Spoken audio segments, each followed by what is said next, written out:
আমায় ছিঁড়ে খাও হে শকুন। এই কবিতা শহীদ শরীফ উসমান হাদী নিজেই আবৃত্তি করেছিল। সে বলেছিল যে আধিপত্যবাদের দোসররা আমার সারা দেহ ছিঁড়ে ছিঁড়ে খাও, কিন্তু আমার মাথা খাইও না, অর্থাৎ আমি মাথা বিক্রি করব না। কিন্তু দুশ্মন শহীদ শরীফ উসমান হাদীর মাথায় গুলি করেছে, জীবন দিয়েছে, কিন্তু শহীদ শরীফ উসমান হাদী প্রমাণ করেছে ধ্রিম ধ্রিম বাজে গণ তুন্দুবি দামামা, হাকে ধীর শির দেগা লিহি দেগা আমামা।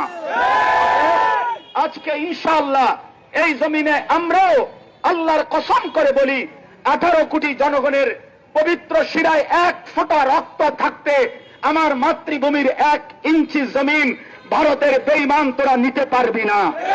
এই জমিন 1 রক্ত নয়, 1 হাদি নয়, লক্ষ কোটি হাদির রক্তের পবিত্র জমিনে প্রয়োজনে খুন ঝরবে, কিন্তু আজাদি থাকবেই থাকবে, থাকবেই থাকবে, থাকবেই